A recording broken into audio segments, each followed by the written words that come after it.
ನಾನು ಹೇಳ್ತೇನೆ, ಇದು ಬಸವನಾಡಿನಲ್ಲಿ ನಿನ್ನೆನೂ ಕೂಡ ನಾನು ಹೇಳಿಕೆ ಕೊಟ್ಟಿದ್ದೇನೆ.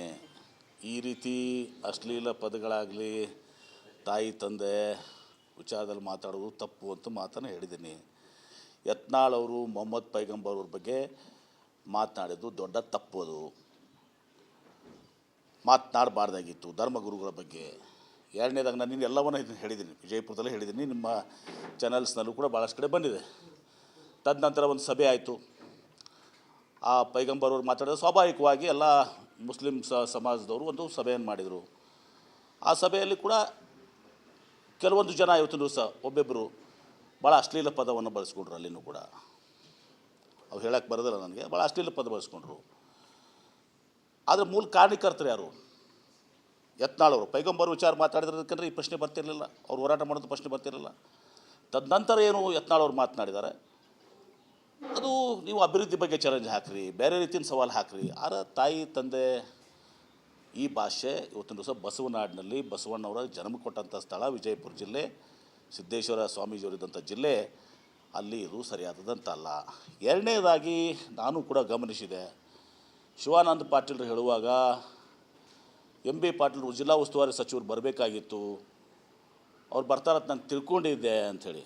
ಸನ್ಮಾನ್ಯ ಶಿವಾನಂದ ಪಾಟೀಲ್ರಿಗೆ ಗೊತ್ತಿದೆ, ಅಂದು ಬೆಳಗಾವಿನಲ್ಲಿ ನಮ್ಮ ಪಕ್ಷದ ಬೆಲೆ ಏರಿಕೆ ವಿರುದ್ಧ ಹೋರಾಟ ಮುಖ್ಯಮಂತ್ರಿಗಳು, AICC ಜನರಲ್ ಸೆಕ್ರೆಟರಿ ನಾವೆಲ್ಲ ಇದ್ವಿ. ಅವ್ರಿಗೂ ಅಲ್ಲಿ ಆಹ್ವಾನ ಇತ್ತು. ಅವ್ರಿಗೆ ಅದು ಗೊತ್ತಿದ್ದೂ ಕೂಡ, ಅದೆಲ್ಲ ತಿಳುವಳಿಕೆ ಇದ್ದೂ ಕೂಡ ಅವ್ರು ಮಾತಾಡಿರೋದು ಇದರಿಂದ ಉದ್ದೇಶ ಇವ್ರದ್ದೇನೋ ಬೇರೆಯೇ ಇದೆ. ಉದ್ದೇಶ ತಿಳಿದುಕೊಂಡ್ರೂ ಕೂಡ ನಾನು ಅಲ್ಲಿ ಬೆಳಗಾವಿನಾಗಿದ್ದೀನಿ, ನಾನು ಜಿಲ್ಲಾ ಉಸ್ತುವಾರಿ ಸಚಿವ. ನಮ್ಮ ಜಿಲ್ಲೆ ಇವತ್ತಿನ ದಿವಸ ಅಲ್ಲಿ ಜನರು ಅಲ್ಲಿ ಬರೋಕ್ಕೆ ಹೋಗಿ ಇದು ಮಾಡಿದರು. ಶಿವಾನಂದ ಪಾಟೀಲ್ರು ಹಾವೇರಿ ಜಿಲ್ಲೆ ಉಸ್ತುವಾರಿ, ಅವ್ರಿಗೆ ನಿನ್ನೆ ಹುಬ್ಳಿಗೆ ಹೋಗಿದ್ರು. ಇವ್ರು ಹೋಗಿದ್ರಲ್ಲ ಹುಬ್ಳಿಗೆ. ಹೀಗೆ ಇದು ಗೊತ್ತಿದ್ದಾಗೂ ಕೂಡ ನಾನು ಪಕ್ಷದ ಹೈಕಮಾಂಡ್ಗೂ ಗಮನಕ್ಕೆ ತರ್ತೇನೆ, ಇದನ್ನು ವರಿಷ್ಠರಿಗೂ ಗಮನ ತರ್ತೇನೆ. ಗೊತ್ತಿದ್ದಾಗೂ ಕೂಡ ಎಂ ಬಿ ಪಾಟೀಲ್ ಬಂದಿಲ್ಲ ಅಂದ್ರೇನು, ಉಸ್ತುವಾರಿ ಸಚಿವರು ಬರಬೇಕಾಗಿತ್ತು ಅಂದ್ರೆ ಇವ್ರು ಯಾರು ಹೇಳೋರು ನನಗೆ? ಉದ್ದೇಶ ಏನು ನಿಮ್ಮದು? ಕುಚ್ಚೋದತ್ತರದ ಕೆಲಸ ಇದು, ಮಿಸ್ಚುವಸ್. ಈ ರೀತಿ ಏನೋ ಒಂದು ತಪ್ಪು ಸಂದೇಶವನ್ನು ಮುಸ್ಲಿಂ ಸಮುದಾಯಕ್ಕೆ ಕೊಡಬೇಕಂತ ನೀವು ಬಯಸಿದ್ದೀರಿ. ಮುಸ್ಲಿಂ ಸಮುದಾಯಕ್ಕೆ ನಮ್ಮ ತಂದೆಯವರು BM ಪಾಟೀಲ್ರು ಪ್ರಪ್ರಥಮವಾಗಿ ವಿಜಯಪುರ ನಗರದ ಶಾಸಕರಾಗಿ ಅವರು ವೀರೇಂದ್ರ ಪಾಟೀಲ್ ಕ್ಯಾಬಿನೆಟ್ನಲ್ಲಿ ಮುನ್ಸಿಪಲ್ ಅಡ್ಮಿನಿಸ್ಟ್ರೇಷನ್ ಮಿನಿಸ್ಟರ್ ಆಗಿದ್ದರು. ತದನಂತರ ಮುಸ್ಲಿಂ ರಿಪ್ರೆಸೆಂಟೇಷನನ್ನು ವಿಜಯಪುರ ನಗರಕ್ಕೆ ಕೊಟ್ಟಿದ್ದು ನಮ್ಮ ತಂದೆಯವರು SHS ಬಕ್ಷಿ ಅಂಥೇಳಿ, ಅಂದು ಜನತಾ ಪಾರ್ಟಿದಲ್ಲಿದ್ದರು ಫಾದರು. ಆವಾಗ KPCC ಅಧ್ಯಕ್ಷರು ರಾಠೋಡ್ ಅವರು, ಅವ್ರ ಅಗೇನ್ಸ್ಟ್ ಇವತ್ತಿನ ದಿವಸ ಬಕ್ಷಿಯವ್ರನ್ನ ಆರಿಸಿ ತಂದು ಮುಸ್ಲಿಂ ರಿಪ್ರೆಸೆಂಟೇಷನ್ ಕೊಟ್ಟಿದ್ದು. ಇದೆಲ್ಲ ನಮ್ಮ ಹಿನ್ನೆಲೆ ಅದ. ನನಗೆ 1999ರಲ್ಲಿ SM ಕೃಷ್ಣ ಅವ್ರು ಹೇಳಿದರು, ವಿಜಯಪುರ ನಗರಕ್ಕೆ ನೀನು ಸ್ಪರ್ಧೆ ಮಾಡು ಅಂಥೇಳಿ. ನಾನು ಸ್ಪರ್ಧೆ ಮಾಡಲಿಲ್ಲ, ನಾನು ತಿಗೋಡಂದು ಸ್ಪರ್ಧೆ ಮಾಡಿದೆ. ಯಾಕಂದರೆ ಮುಸ್ಲಿಮಾನ್ ಸೀಟು ನಮ್ಮ ತಂದೆಯವ್ರು ಕೊಟ್ಟಿದ್ದಾರೆ, ನಾನು ಕಸ್ಕೊಳ್ಬಾರ್ದು ಅದನ್ನು ಅಂಥೇಳಿ.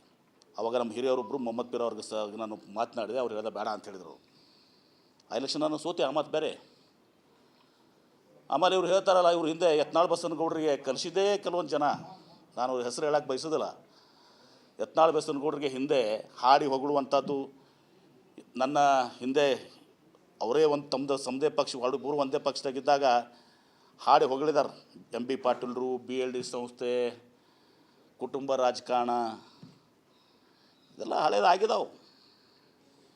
ಯತ್ನಾಳ್ ಬಸವನಗೌಡರಿಗೆ ಪುಷ್ಟಿ ಕೊಟ್ಟು ಕಲಿಸಿ ಅವ್ರು ಮಾತನಾಡೋಕ್ಕೆ ಕಲಿಸಿದವರು ಇವರೇ. ಇದೆಲ್ಲ ಮಾತಾಡಿದ್ರೆ ಭಾಳ ಇದಾಗ್ತದೆ. ನಾನು ಅದಕ್ಕೆ ಹೋಗೋದಿಲ್ಲ. ಇದು ಜನ ಲೈಕ್ ಮಾಡಿಲ್ಲ. ಇವತ್ತು ನೀನು ಏನಾಗಿದೆ ಇವತ್ತಿನ ದಿವಸ ವಿಜಯಪುರ ಜಿಲ್ಲೆ ಜನ ಎಲ್ಲರನ್ನೂ ಬೈತಾ ಇದ್ದಾರೆ. ನಾನು ಒಬ್ಬ ಅದರಲ್ಲಿ ಸೇರ್ಕೊಳ್ಳೋಕ್ಕೆ ಬಯಸೋದಿಲ್ಲ. ಹೀಗಾಗಿ ನಾನು ಮಾತಾಡಿದ್ದೀನಿ, ಯಾಕಂದರೆ ಅವರು ನನ್ನ ಹೆಸರನ್ನು ಪ್ರಸ್ತಾಪ ಮಾಡಿದರು, ಉಸ್ತುವಾರಿ ಸಚಿವರು ಅಂಥೇಳಿ. ತನ್ನ ವಿರುದ್ಧ ಸ್ಫೋತಂಥ ಒಬ್ಬ ಅಭ್ಯರ್ಥಿ ಅಂತ ನೀನು ಹೇಳಿದ ಮೇಲೆ ಅದನ್ನು ನಾನು ಉತ್ತರ ಕೊಡ್ತಾಯಿಲ್ಲ, ನಾನು ಕೊಡ್ತಾ ಇರಲಿಲ್ಲ.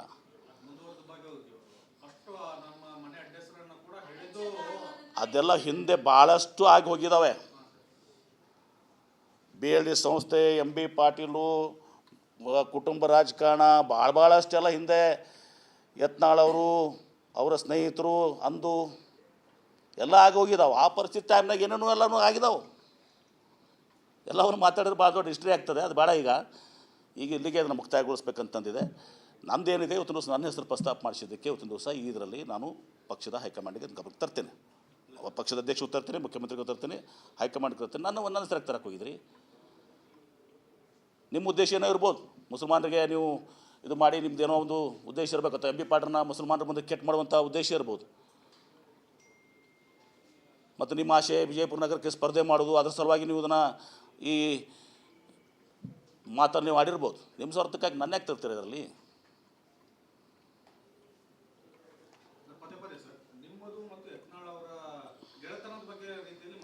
ನಾನು ಹೇಳಿದ್ರೆ ಇವರು ಭಾಳ ನನಗಿಂತ ಮೊದಲು ಗೆಳತಾನ ಇವ್ರದ್ದು. ಇಬ್ಬರು ಕೂಡಿ ಹಾಡಿ ನಾಗಠಾಣ, ಕನ್ನೂರ ಎಲ್ಲ ಕಡೆ ಎಂ ಬಿ ಪಾಟೀಲ, BLD ಸಂಸ್ಥೆ, ಕುಟುಂಬ ರಾಜಕಾರಣ ಎಲ್ಲ ಮಾತಾಡಿ ಹಾಡಿ ಹೊಗಳಿ ಎಲ್ಲ ಮಾಡಿದಾರೆ. ಅದೆಲ್ಲನೂ ಹಾಕಿದಾವೆ. ಹಿಂದೆ ಒಂದು ಕಾಲಕ್ಕೆ ಯಾರ್ಯಾರು ಯಾವ ಪಕ್ಷನಾಗ, ನಾವು ಈಗ ಅವರು ಒಂದೇ ಪಕ್ಷನಾಗದೇವಿ. ಇಬ್ಬರು ಕೂಡಿ ಇವತ್ತೊಂದು ಸ್ವಲ್ಪ ಪಕ್ಷ ಕಟ್ಟಬೇಕು, ಇವತ್ತು ಜಿಲ್ಲೆಯನ್ನು ಅಭಿವೃದ್ಧಿ ಮಾಡಬೇಕು, ಆ ದಿಶೆಯಲ್ಲಿ ನನ್ನ ಗಮನ ಇರ್ತದೆ. ಇಷ್ಟಕ್ಕೆ ನಾನು ಮಾತುಗಳನ್ನು ಹೇಳಿ ಮುಗಿಸ್ತೇನೆ.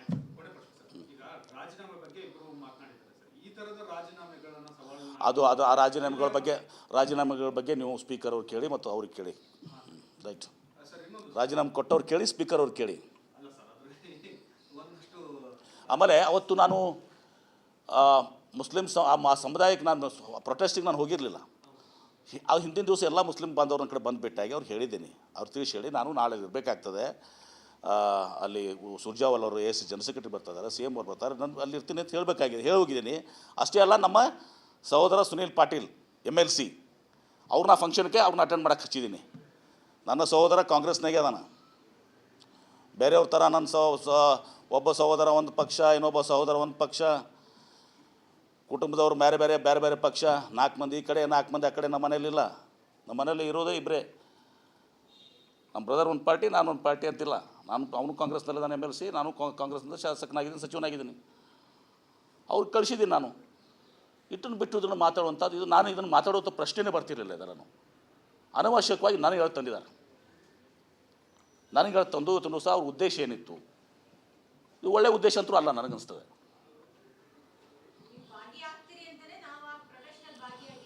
ನಾನೇನು ಅವ್ರಿಗೆ ಹೇಳಿದ್ನ ನಾನು ಭಾಗಿಯಾಗ್ತೀನಿ ಇಲ್ಲ ಅಂತ ಅಥವಾ ಹೇಳಬೇಕಾಗಿದೆ ಅವ್ರಿಗೆ. ಆ ಮುಸ್ಲಿಂ ಸಮುದಾಯವ್ರ ಕಡೆ ಬಂದಿದ್ದರು, ನನಗೆ ಆಹ್ವಾನವನ್ನು ಕೂಡ ಮಾಡಿದರು. ಹಿಂದಿನ ದಿವಸ ಕಡೆ ಬಂದಿದ್ರು, ನೋಡಪ್ಪ ಹಿಂಗೆಲ್ಲ ಕ್ಲಾಶ್ ಆಗಿದ್ದಾವೆ ಎರಡೂ ಕೂಡ. ಮೊದಲು ಇರಲಿಲ್ಲ, ಇದು ಹಿಂದಾಡೆ ಕ್ಲಾಶ್ ಆಯಿತು. ಪಾಪ ಮುಸ್ಲಿಂ ಸಮುದಾಯವರು ಮೊದಲು ಮಾಡಿದರು. ಇದಾಗಿನೂ ಕೂಡ ನಾನು ಅಲ್ಲಿ ಅಟೆಂಡ್ ಆಗ್ತೀನಿ. ನಮ್ಮ ಬ್ರದರ್ ಸುನೀಲ್ ಅವರು MLC ಅವರು ಅಟೆಂಡ್ ಆಗ್ತಾರೆ. ಅವ್ರು ವೇದಿಕೆ ಮೇಲೆ ಇದ್ದರು. ಆ ವೇದಿಕೆ ಮೇಲೆ ಇದ್ದವ್ರಿಗೆ ಎಲ್ಲರಿಗೂ ಯತ್ನಾಳವ್ರು ಬೈದಿದ್ದಾರೆ. ಆ ವೇದಿಕೆ ಮೇಲೆ ಇದ್ದವ್ರು ಎಲ್ಲರಿಗೂ ಏನೊಂದು ಕೆಟ್ಟ ಶಬ್ದ ಬಳಸಿದ್ದಾರೆ. ನನ್ನ ಸಹೋದರನೂ ಬಂದಲ್ಲ, ಬಂದರೆ ಇಲ್ಲೋ ಅದರಲ್ಲಿ ವೇದಿಕೆ ಮೇಲೆ ಇದ್ದವರೆಲ್ಲರೂ ಏನೋ ಕೆಟ್ಟ ಶಬ್ದ ಉಪಶಿಸಿದ್ದಾರೆ. ಬಿಡಿ, ನಾನು ಇಷ್ಟಕ್ಕೆ ಸಮಾಪ್ತಿ ಮಾಡ್ತೀನಿ. ಇದನ್ನು ನಾನು ಬೆಳೆಸೋಕ್ಕೆ ಹೋಗೋದಿಲ್ಲ. ಆದರೆ ಇದು ಪ್ರಾರಂಭ ಶಿವಾನಂದ ಪಾಟೀಲ್ ನೀವು ಮಾಡಿದಿರಿ. ಇಂಥದ್ದು ಮಾಡೋಕ್ಕೆ ಹೋಗಬೇಡಿ. ಒಂದೇ ಪಕ್ಷದಲ್ಲಿ ನಾವು ಇದ್ದೀವಿ, ನೀವಿದ್ದೀವಿ. ಪಕ್ಷ ಸಂಘಟನೆ ಮಾಡೋಣ, ಪಕ್ಷದ ಅಭಿವೃದ್ಧಿ ಮಾಡೋಣ. ಒಟ್ಟಾರೆ ಬೇಕಾದ್ರೆ ನಾವು ಇಬ್ಬರು ಕೂಡಿನೇ ಹೊಸ ಯತ್ನಾಳವ್ರಿಗೆ ತಕ್ಕ ಪಾಠ ಕಲಿಸುವಂಥ ಕೆಲಸ ಮಾಡೋಣ. ಅದನ್ನು ಬಿಟ್ಕೊಂಡು ಇದನ್ನು ನನ್ನನ್ನು ಡ್ರ್ಯಾಗ್ ಮಾಡ್ತಾರಂಥದ್ದು ಅವಶ್ಯಕತೆ ಇಲ್ಲ. ಮತ್ತು ಕಾಲಕ್ಕೂ ಏನೇನಾಗಿದ್ದಾವೆ ಎಲ್ಲನೂ ಕೂಡ ಎಲ್ಲರಿಗೂ ಕೂಡ ಗೊತ್ತಿದೆ. ನಾನು ಕೆದಕೋಕ್ಕೆ ಬಯಸಂಗಿಲ್ಲ. ಹಳೇದು ಅದು ಮುಗಿದೋಗಿದ್ದ ಕತೆ. ನೀವೊಂದು ಪಕ್ಷದಾಗಿದ್ದೀರಿ, ನಾವೊಂದು ಪಕ್ಷದಾಗಿದ್ದೀರಿ. ಈಗ ನಾವಿಬ್ಬರು ಒಂದೇ ಪಕ್ಷದಾಗಿದ್ದೀವಿ. ಸ್ವಾಭಾವಿಕವಾಗಿ ನಾನು ನಿನ್ನೆ ಅದನ್ನೇ ಹೇಳಿದ್ದೆ. ನಾನು ರಾಜೀನಾಮೆ ಕೊಡೋಕ್ಕಿಂತ ಮುಂಚೆನೇ ನಾನು ಬಿಜಾಪುರದಲ್ಲಿ ಪ್ರಶ್ನೆ, ನನಗೆ ಗೊತ್ತಿರಲಿಲ್ಲ ರಾಜೀನಾಮೆ ಕೊಡೋಕ್ಕೆ ಹೋಗಿದ್ದಾರೆ ಅಂತೇಳಿ. ನಾನು ಅಲ್ಲೇ ಬಿಜಾಪುರದಲ್ಲಿ ಪ್ರಶ್ನವ್ರು ಬಂದಿದ್ರು ನನ್ನ ಹತ್ರ. ನಾನು ಕರೆದಿಲ್ಲ, ಎಲ್ಲರೂ ಬಂದಿದ್ದರು. ಅವಾಗ ಹೇಳಿದ್ದೀನಿ ಅವತ್ತು ದಿವಸ ನಾನು, ಇದು ಬಸವ ನಾಡು, ಬಸವರು ಜನ್ಮಕ್ಕೆ ಕೊಟ್ಟಂಥ ಸ್ಥಳ, ಇಲ್ಲಿ ಇಂಥ ಅಸಹ್ಯ ಕೆಲಸಗಳಾಗಬಾರ್ದು. ಮೊಹಮ್ಮದ್ ಪೈಗಂಬರ್ ಅವ್ರು ಬರೆದಿದ್ದು ನಾನು ಓದ್ತೀನಿ. ಆಮೇಲೆ ಮೊಹಮ್ಮದ್ ಪೈಗಂಬರ್ ಅವ್ರಿಗೆ ಬೈದಾಗ ಫಸ್ಟ್ ಟೀಕೆ ಮಾಡಿದವು ನಾನೇ. ಮತ್ತು ಅವಾಗ ಯಾಕೆ ಮಾಡಲಿಲ್ಲಪ್ಪ ಇವರು? ಅವಾಗ ಇವರು ಮಾಡಬೇಕಾಗಿತ್ತಲ್ಲ ಟೀಕೆ. ಮೊಹಮ್ಮದ್ ಪೈಗಂಬರ್ಗೆ ಬೈದಾಗಿದ್ದು ಆಗಿದ್ದು ಇಶ್ಯೂ 15 ದಿವಸ ಹಿಂದೆ. ಅವಾಗ ನಾನು ಟೀಕೆ ಮಾಡಿದ್ದೆ. ಮೊಹಮ್ಮದ್ ಪೈಗಂಬರ್ ಬಂದಿದ್ದು ಯತ್ನಾಳ್ ಬಂದಿತ್ತು, ನಾನು ತಪ್ಪು ಅಂತ ಹೇಳಿ ಅನ್ಸ್ಕೊಬಿಟ್ಟಿದ್ದೆ. ಇವ್ರು ಯಾಕೆ ಬೈಲಿಲ್ಲಪ್ಪ ಅವಾಗ? ಈಗ ಇಲ್ಲಿ ಇದರಲ್ಲಿ ಭಾಗವಹಿಸಿದ್ದಾರೆ, ಭಾಗವಹಿಸಿದ್ದು ಕರೆಕ್ಟ್. ಅದು ಅದರಿಂದ ನನ್ನ ಯಾಕೆ ತರ್ತಿದ್ದಾರೆ ಈಗ ಮಾತಾಡ್ತಾ ಇದ್ದೀರಿ? ಇದು ಹೀಗೆ ಆದರೆ ಸರಿಯಾಗೋದಿಲ್ಲ. ನಾನು ಇದನ್ನು ಪಕ್ಷದ ವರಿಷ್ಠರಿಗೂ ತಲುಪಿಸ್ತೇನೆ. ಆದರೆ ಇಷ್ಟೇ, ಇದು ನಾವು ಒಂದೇ ಪಕ್ಷದಲ್ಲಿದ್ದೀವಿ. ಬೇರೆ ಪಕ್ಷದಾಗ ಬೇಕಾದಷ್ಟು ಆಗಿದ್ದಾವೆ. ನೀವು ನನ್ನ ಬಗ್ಗೆ, ನನ್ನ ಕುಟುಂಬದ ಬಗ್ಗೆ, BLD ಸಂಸ್ಥೆ ಬಗ್ಗೆ, ಕುಟುಂಬ ರಾಜಕಾರಣ ಬಗ್ಗೆ ಮಾತಾಡಿದ್ದೀರಿ. ಈಗ ಯಾರ್ಯಾರು ಕುಟುಂಬದವ್ರು, ಯಾರ್ಯಾರು ಎಲ್ಲೆಲ್ಲಿ ಯಾವ ಸಂಸ್ಥೆದಾಗ ಎಷ್ಟೆಷ್ಟು ಜನ ಇದ್ದಾರೆ, ಯಾರ್ಯಾರು ರಾಜಕೀಯದಾಗಿದ್ದಾರೆ, ಅದೆಲ್ಲನೂ ಕೂಡ ಎಲ್ಲ ಜಗತ್ತಿಗೆ ಗೊತ್ತಿದೆ. ಈಗ ಅದನ್ನು ಮುಚ್ಚಿ ಹೋಗೋದಿಲ್ಲ. ಎಸ್, ಮತ್ತೆ ನಾನು ಕೃಷ್ಣ ಇದ್ರದ್ದು ಮೀಟಿಂಗ್ ಇದೆ.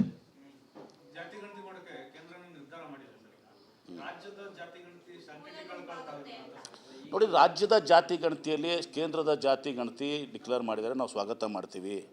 ಅದು ಯಾಕೆ ಮಾಡಿದ್ದಾರೆ? 2014ರಿಂದ ಇಲ್ಲಿವರೆಗೆ ಇವ್ರು ಮಾಡಿರಲಿಲ್ಲ. ಈಗ ಬಿಹಾರ್ ಚುನಾವಣೆ ಬಂದಿದ್ದು ಮಾಡಿದ್ದಾರೆ. ಅವರೇನು ಜಾತಿ ಗಣತಿ ಮಾಡಬೇಕಂತ ಮಾಡಿಲ್ಲ. ಬಿಹಾರ್ ಚುನಾವಣೆಯಲ್ಲಿ ಈ ಜಾತಿ ಗಣತಿ ಭಾಳ ಪ್ರಮುಖ ಪಾತ್ರ ವಹಿಸಿದೆ. ತಮ್ಮ ಮತಗಳ ಆಶಯ ಸಲುವಾಗಿ ಬಿಹಾರ್ ಚುನಾವಣೆಗೆ ಅವರು ಅನೌನ್ಸ್ ಮಾಡಿದ್ದಾರೆ.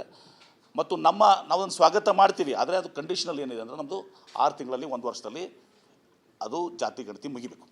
ಸುಮ್ಮನೆ 3 ವರ್ಷ 4 ವರ್ಷ 5 ವರ್ಷ ತಳ್ಕೊಂಡು ಹೋಗುವಂಥದ್ದಲ್ಲ. ಅದಕ್ಕಿಂತ ಹಣಕಾಸು ಕಡಿಮೆ ಒದಗಿಸಿದಾರೆ ಅಂತ ತಿಳ್ಕೊಂಡಿದ್ದೀನಿ. ಇಲ್ಲಿನೇ 135 ಕೋಟಿ ರೂಪಾಯಿ ಆಗಿತ್ತು 10 ವರ್ಷ ಹಿಂದೆ. ಅಲ್ಲಿ ಸುಮಾರು 600 ಕೋಟಿನೋ ಇದು ಮಾಡಿದ್ದಾರೆ. 500 ಕೋಟಿ, ನಾವು 100 ಕೋಟಿ ಜಾಸ್ತಿ ಹೇಳಿದ್ವಿ. 500 ಕೋಟಿನೋ ಕೊಡಿಸಿದ್ದಾರೆ. ಸೊ ಅದು ಸಾಲದಿಲ್ಲ. ಅದೆಲ್ಲನೂ ಮಾಡಿ ಈಗ ಆರ್ಟಿಫಿಷಿಯಲ್ ಇಂಟೆಲಿಜೆನ್ಸ್ ಇದೆ, ಭಾಳಷ್ಟು ಎಲ್ಲ ಇದು ಇದ್ದಾವೆ, 108 ತಾಂತ್ರಿಕ ಇದು ಇದ್ದಾವೆ, ಮಾಡಬೇಕು ಅದನ್ನು. ಆದರೆ ರಾಹುಲ್ ಗಾಂಧಿ ಅವರು ಯಾವಾಗ ಹೋರಾಟ ಮಾಡಿದರು, ನಮ್ಮ ಕಾಂಗ್ರೆಸ್ ಪಕ್ಷ ಏನು ಇದು ಮಾಡ್ತು, ಆವಾಗ ಇವರು ಅವರ ಒಂದು ಒತ್ತಾಯಕ್ಕೆ ಮಾಡಿದು ನಮ್ಮ ಇದನ್ನು ನೋಡ್ಕೊಂಡು ಇವರು ಜಾತಿ ಗಣತಿ ಮಾಡಿದ್ದಾರೆ. ಸ್ವಯಂ ಇಚ್ಛೆಯಿಂದ ಅಲ್ಲ ಇದು.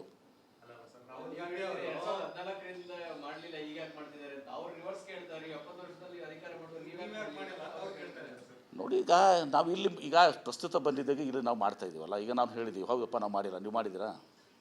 ಆವಾಗ ಬೇಡಿಕೆ ಇರಲಿಲ್ಲ ಅಂತ ತಿಳ್ಕೊಳ್ಳಿ.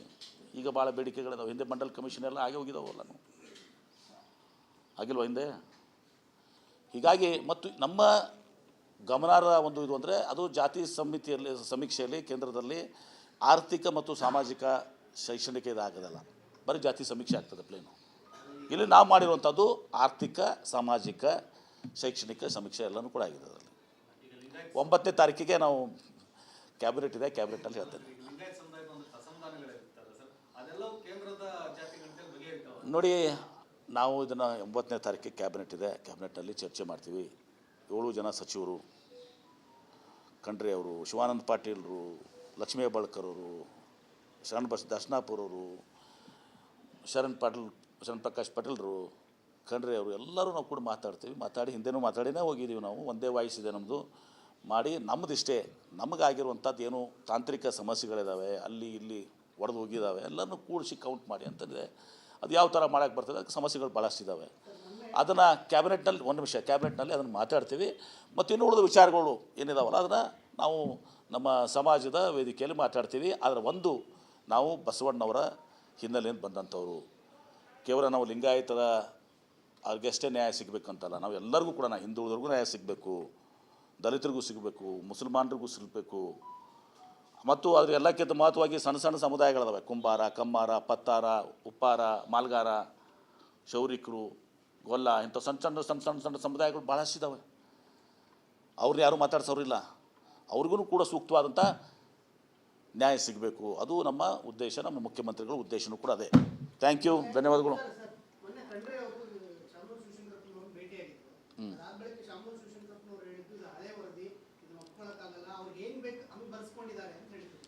ನೋಡಿ, ಅದು ಅವರು ಶಾಮನೂರ್ ಶಿವಶಂಕರ್ ಅವ್ರ ವೈಯಕ್ತಿಕ ಅಭಿಪ್ರಾಯ, ನಾನು ಅದನ್ನು ನೋಡಿಲ್ಲ. ಆದರೆ ನಾವು ಮಾತನಾಡ್ತೀವಿ ಕ್ಯಾಬಿನೆಟ್ನಲ್ಲಿ. ನಮ್ಮ ಫೋರಮ್ ಇದೆ. ನಾವೆಲ್ಲರೂ 7 ಜನ ಕ್ಯಾಬಿನೆಟ್ ಸಚಿವರಿದ್ದೀವಿ. ನಮಗೊಂದು ಫೋರಮ್ ಇದೆ, ಕ್ಯಾಬಿನೆಟ್ ಅನ್ನೋದು. ಕ್ಯಾಬಿನೆಟ್ ಮಂತ್ರಿ ಮಾಡಿದ್ದೆ ಅದಕ್ಕೆ, ಆ ಫೋರಮ್ನಲ್ಲಿ ಮಾತಾಡೋಕ್ಕೆ ನಾವು ಮಾತಾಡ್ತೀವಿ. ಅದನ್ನು ನೋಡೋಣ ಅಂತ ಗೊತ್ತಿಲ್ಲ ನನಗೇನು. ಚರ್ಚೆ ಮಾಡ್ತೀವಿ 9ನೇ ತಾರೀಕು ಆಗಲಿಕ್ಕೆ ಮತ್ತೊಂದು ತಾರೀಕು ಯಾವತ್ತು ಬರ್ತದೆ ಅವತ್ತು ಚರ್ಚೆ ಮಾಡ್ತೀವಿ.